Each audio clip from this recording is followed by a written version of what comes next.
السلام عليكم ورحمة الله وبركاته. ازيكم حبايبي، عاملين ايه؟ النهارده زي ما انتم شايفين مقادير معايا، هنعمل مع بعض كيك شاتو او الجاتو شاتو. زي ما انتم شايفين مقاديره بسيطة جدا وموجودة في البيت وعمايله سهلة جدا، ما بياخدش غلبة في عمايله ولا الكلام ده. زي ما انتم شايفين معايا في المقادير كوباية زيت، كوباية دقيق، كوباية لبن سخن مش سخن قوي يعني دافي، كوباية سكر عادي، نص كوباية كاكاو من نفس الكوباية دي، نص كوباية كاكاو، 3 بيضات، ذرة ملح طبعا على الدقيق، بيكنج باودر وفانيليا. هنقول المقادير تاني: كوباية زيت، الكوباية نفس الكوباية زي ما انتم شايفين نفس المقاس، كوباية زيت، كوباية دقيق، كوباية سكر، كوباية لبن، نص كاكاو، 3 بيض، بيكنج باودر وفانيليا. زي ما انتم شايفين كده. اول حاجه هنعملها مع بعض، هنجيب حاجه عايز يتضرب في الخلاط. انا هضربه بالهاند بلندر عشان تشوفوا انا هعمله ازاي. هناخد كده المقادير، مش هنحتاج الدقيق دلوقتي. كل اللي هنحتاجه السكر هنفرغه، هو اللبن لازم يبقى سخن عشان يدوب السكر، وهنا اللبن اهو هننزل بيه بس مش كله، هنسيب تلت الكوبايه كده، وهنشوف هنعمل بيها ايه تاني. وهنضرب بالهاند بلندر او بالخلاط العادي.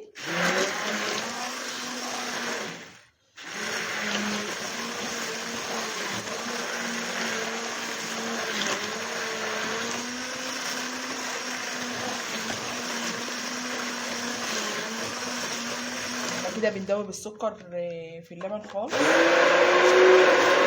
زي ما انتم شايفين. بعد كده بقى هنضيف نص كوبايه الكاكاو، كل نص كوبايه كامله. ده كاكاو خام من عند العطار، كاكاو اسباني او عند مستلزمات الحلواني. ما تجيبوش مش عايزه انا الكاكاو العلب والكلام ده، لا.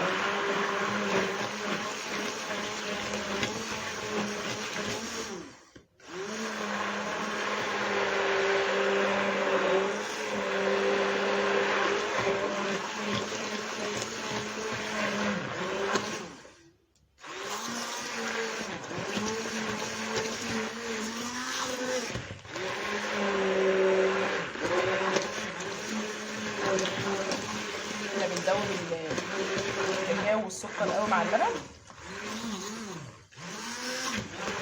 طبعا انا اول ما جيت قلت هعمل كيكه، قمت مولعه الفرن وحضرت الصينيه، بدرتها، دعكتها عملتها بفرشه بالزيت وحطيت عليها حبه، بدرتها بالدقيق. اول حاجه بعملها في الكيك كده بولع الفرن واحضر الصينيه كده. زي ما انتم شايفين الكاكاو نزل خالص. هنجيب معلقه نشيل الحروف كده اهو، ما شاء الله. كاكاو غامق، حتى كاكاو حلو. اهم حاجه في الوصفه دي بصراحه الكاكاو. بعد كده زي ما انتم شايفين القوام بدأ يتقل.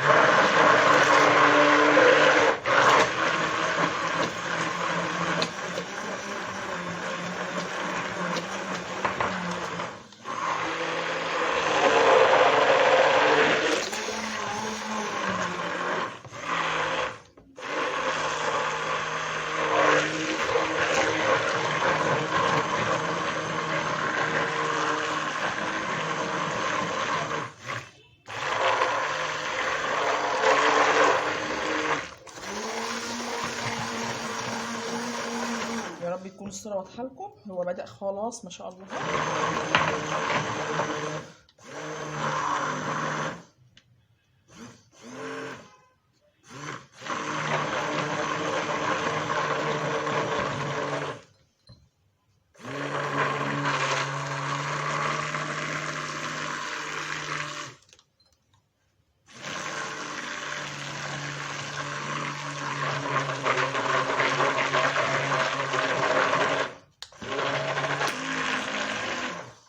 عشان الفيديو ما يطولش هضربه زي ما انتم شايفين. انا خلصت ضرب فيه.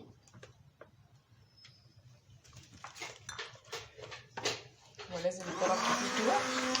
شفت السمك بتاعه زي ما انتم شايفين، حتى ما بينزلش من الخلاط. هنعمل ايه بقى؟ نحط ده كده هنا في طبق، نشيل كوبايه من الخليط ده، نشوف هنعمل بيها ايه دلوقتي. انا عايزه السمك ده. شفت السمك ده عامل ازاي؟ شفتوا ما شاء الله؟ شفتوا؟ هنشيل كوبايه ونشتغل بالباقي. نحط ده في التلاجة.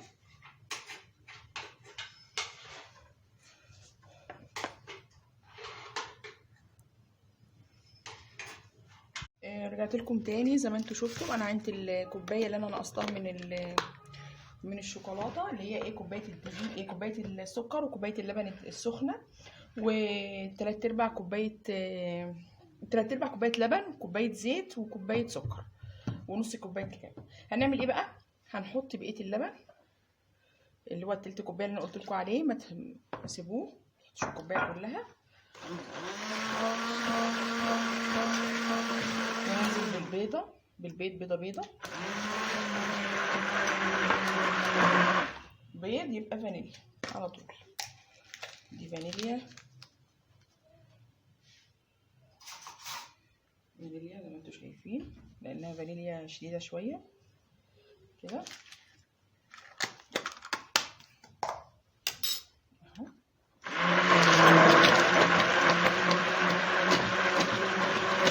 ننزل بالبيضه التانيه، بيضه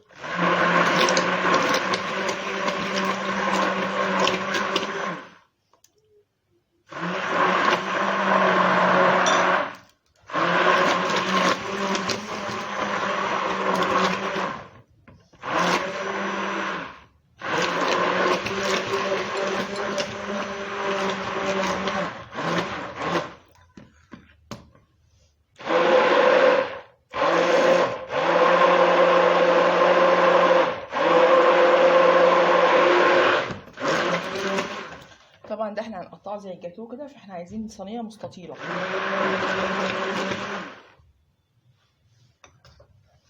دي بقيه الشوكولاته اللي نزلها الهاند بلندر الخلاط، ونحطها عشان المقادير مظبوطه، وما نرميش حاجه خالص. احنا ما بنرميش حاجه، احنا بنوفر.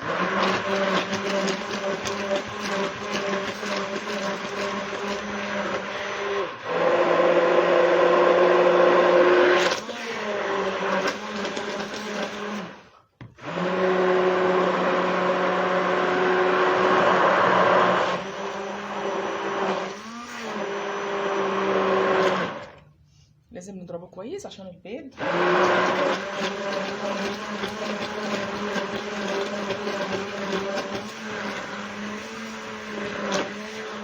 هو كده ما شاء الله. دي كوبايه الدقيق، عليها الملح، نحط عليها معلقه البيكنج باودر اهي، معلقه بيكنج باودر نحطها على الدقيق، نقلبه كويس كده كويس قوي.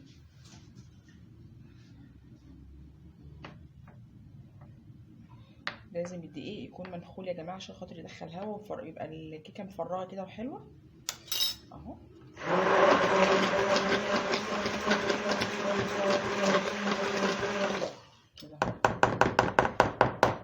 كده الحمد لله.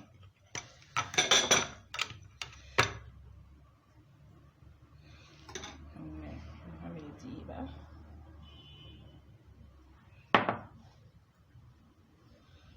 اهو، عشان الهواء ده يخلي الكيكه حلوه وعاليه، تبقى مفرغه من جوه كده. وهي دي اصلا كيكه هتبقى طريه ومسقيه كده وجميله.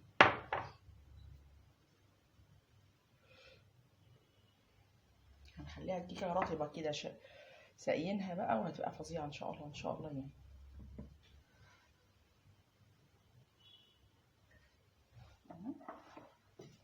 هنقلب بقى الكيكه كويس. طبعا بدل الدقيق اتحط بقى ما ينفعش نضرب بالخلاط كتير عشان ما نضيعش الهواء اللي احنا دخلناه من خلاط بقى ولا اي حاجه ان كانت، خلاط مضرب اي حاجه انتوا عايزينها براحتكم.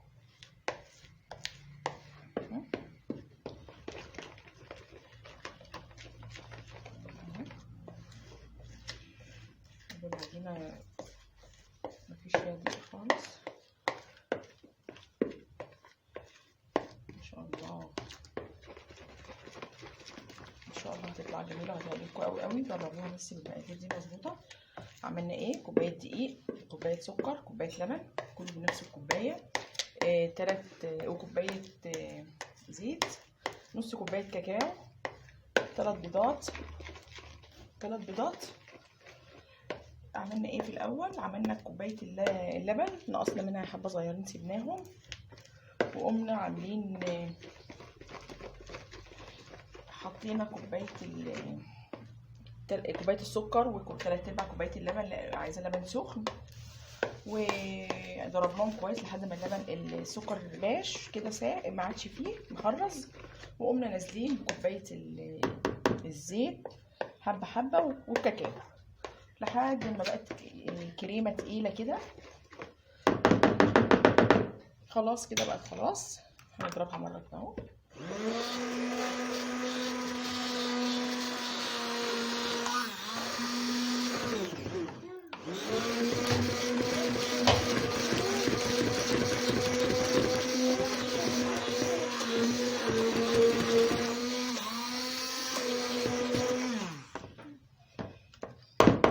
لحد ما الكريمه اتعملت قمنا ناقصين كوبايه، نقصنا كوبايه وقمنا حاطينها في التلاجة، ورجعنا حطينا بقيه اللبن والبيض، وخلصنا المقادير كلها. نزلنا ضربناهم كويس، وبعدين نزلنا بالدقيق منخول لحد ما بقى سمك الكيكه كده. هنجيب بقى الصينيه اللي احنا دهنينها وارجع لكم تاني. جبت الصينيه انا مبطناها اهو، وعاملاها بالفرشه بالزيت، وبعد كده بطرتها بالدقيق. عايزه تبطريها بالكاكاو مفيش اي مشكله. طبعا زي ما انتم عارفين انا مولعه الفرن على درجه حراره 180. انا عندي الفرن بالمروحه، انت لو ما عندكيش فرن بالمروحه ممكن عايزه الحاجه تبقى زي المروحه قلت لكم. صينيه فيها ميه تحطها في ارضيه الفرن وتحطي الحاجه اكنك حطاها في المروحه. دي المقادير اهي، نحطها بقى ونرجع نشوفها مع بعض هنعمل فيها ايه. رجعت لكم تاني على ما الكيكه في الفرن تتعمل. حطيتها في الفرن على درجه 180. هنعمل مع بعض كريم شانتيه كده نحطه عليه عشان تخلي الكريمه تحفه ان شاء الله. الحاجه السر في كريم شانتيه يا جماعه، عشان خاطر كريم شانتيه يفضل على الجاتوهات وعلى التورت والكلام ده، الجيلاتين. هنجيب معلقه جيلاتين، مش هنكتر طبعا اهي كده، وندوبها بحبه ميه دافيه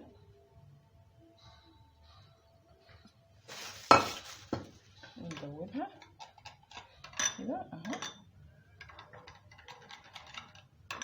ده السر بتاع الجيلاتين بتاع الكريم شانتيه بتاع المحلات، ان يقول لك الكريم شانتيه حتى لو سبت التورته بره ما بتفصلش ما بتعملش. ده هنعمل ايه بقى؟ هنحطه على جنب، هو هيبدا يتقل اهو انتوا شايفين. هنسيبه كده على جنب ونحط بقى هنا. دي هقول المقادير بتاعت الكريم شانتيه مظبوطه. كوبايه كريم شانتيه، نص كوبايه سكر لان ده كاكاو كريم شانتيه قصدي خام، على كوبايه لبن ساقع. وهنشغل، يا رب يكون الصوره واضحه لكم. هنشغل اهو المضرب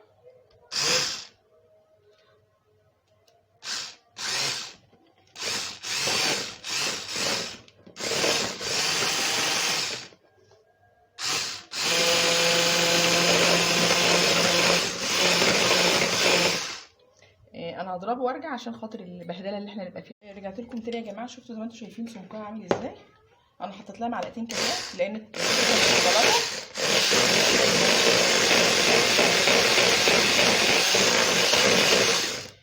هنعمل ايه بقى؟ شفتوا زي ما انتم شايفين، شوفوا الكريمه عامله ازاي.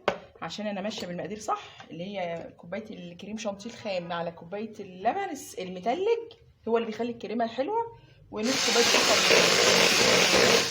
هننزل بقى بمعلقه الجيلاتين، هي لسه ما جلدتش قوي، مش هحطها كلها لان الكريمه اصلا ما شاء الله حلوه.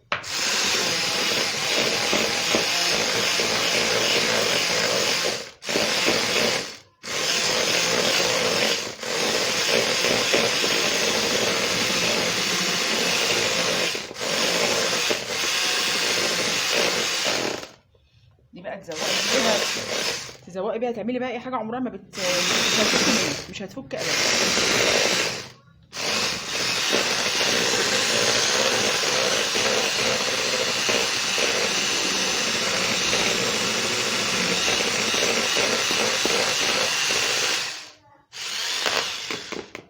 كده ما شاء الله خلصت الكريمه زي ما انتوا شايفين. انا طبعا عامله كل حاجه قدامكم طبيعي يعني انا ما رحتش، وزي ما انتوا شايفين الكريمه عامله ازاي ما شاء الله اهي، وطعمها يجنن. هحطها بقى في الثلاجه مع الكريمه التانيه وهنشوف هنزين وهنعمل ايه. استنوني. زي ما انتوا شايفين الكيكه ما قعدتش تلت ساعه في الفرن، طلعت ما شاء الله طريه وجميله. هنسيبها بقى تبرد ونتعامل معاها بس اما تبرد. استنوا. انا رجعت لكم تاني، والتورته قصدي الجاتو شاتو زي ما انتوا شايفين ما شاء الله ومفرغه ازاي كلها فتحات. هنجيب معلقه كده ونحط نسقي لانها لازم تبقى رطبه كده حلوه. هنسقيها لبن كده نخليها جميله كده. اللبن بيطريها قوي بيخليها جميله قوي. جربوها بالطريقه دي حلوه قوي. والتانيه برضه في النص التاني نسقي لبن.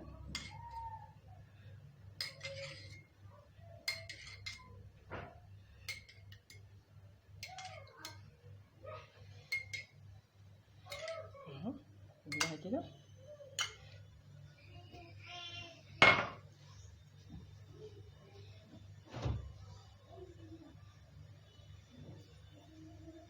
وهنجيب الكريم شانتيه المتماسك، شفتوا زي ما انتوا شايفين فظيع ما شاء الله.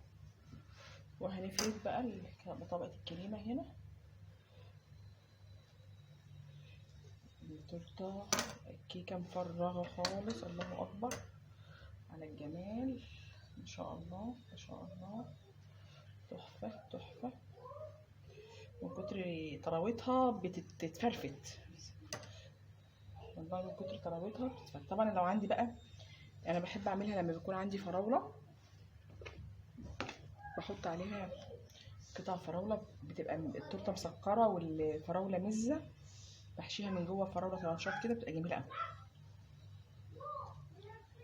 هسويها بقى كده شايفين. وهنجيب اي حاجه عندك، اي مكسرات بقى اي حاجه عشان نظبطها.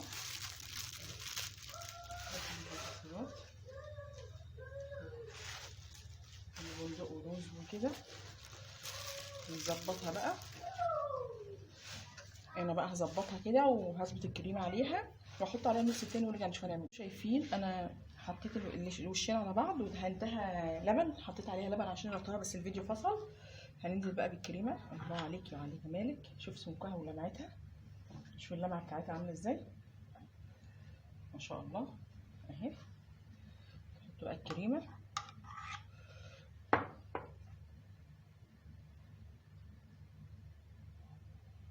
يا رب تبقى واضحه.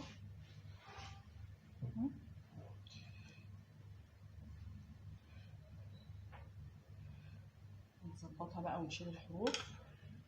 طبعا الحروف ما بتسماش ولا حاجه كده اهو. اهو الصوص بقى يغرقها كده اهو ما شاء الله. الصوص بتاعها فظيع.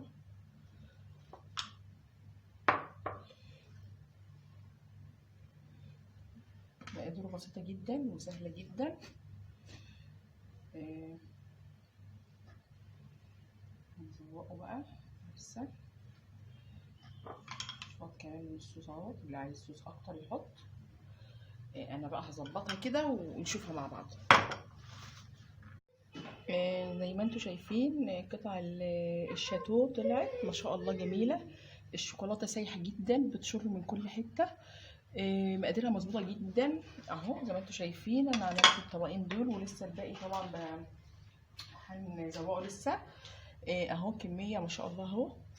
لسه هظبطه بقى انا قلت الحق اصوره لكم قبل ما يتاكل. ما تنسوش تعملوا اشتراك في القناه وتفعلوا الجرس عشان يجيلكم كل جديد في مطبخ ام العيال وام وليد على الفيسبوك وعلى اليوتيوب. باي باي.